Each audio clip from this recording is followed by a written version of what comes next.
Hi, my name's Nick Davies from Nick Davies Psychotherapy, Hypnotherapy, NLP and Life Coaching, also the owner-director of the Warwickshire School of Hypnotherapy.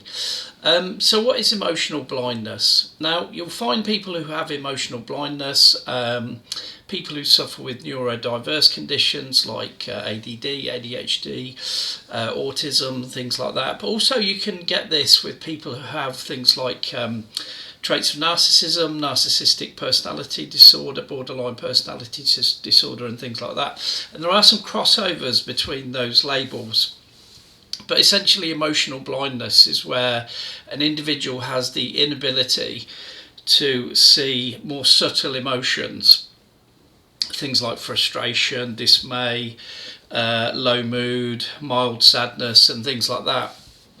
So what happens is with people with emotional blindness is they can only see or recognise or become aware of really strong emotions such as tremendous outbursts of anger, when somebody becomes really angry, or tremendous outbursts of sadness where people are crying. And then what you'll notice with those people, they suddenly sort of have a pattern interrupt where they kind of go into a state of what's going on here, I didn't see this happening. And then they recognise the really strong emotions. Now the problem with people with emotional blindness, and I'm not looking to label anybody, but it's helpful to know people who have emotional blindness, is they struggle to notice the leaks and tells within the facial expressions, the gesticulation, the colour changes, how sometimes we go red or we go pale, or our pupils might dilate or go really small. They struggle to notice those micro expressions that we normally see in people. As a therapist, I watch out for all these small movements of body language, of mood change and things like that, so I can recognise what's going on in the client before they actually recognise consciously. But people with emotional blindness, they can only, they might be in an argument with somebody, the only thing that stops them in the argument is whether they see the person get angry or in tears. So sometimes that person will push and push and push somebody until they get that response. And that's why sometimes people will say, oh, that person's quite vindictive, or they're quite ignorant, or they're quite unemotional, they lack sympathy or empathy and things like that.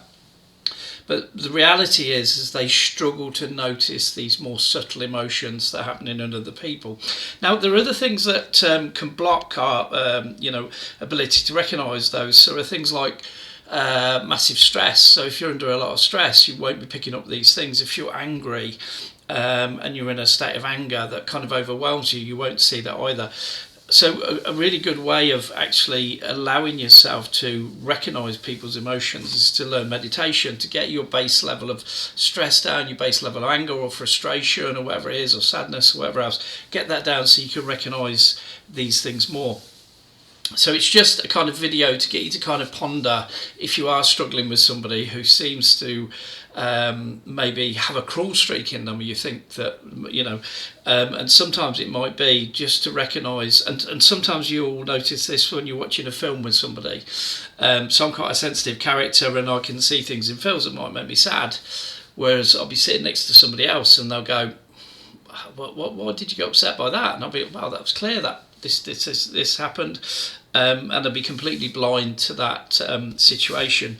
So it's just a video to kind of make you aware that some people don't have that ability to recognise those more subtle emotions. So I hope you enjoyed the video. If you have, drop us a like, subscribe and a follow, and I'll see you on the next video. Take care, guys.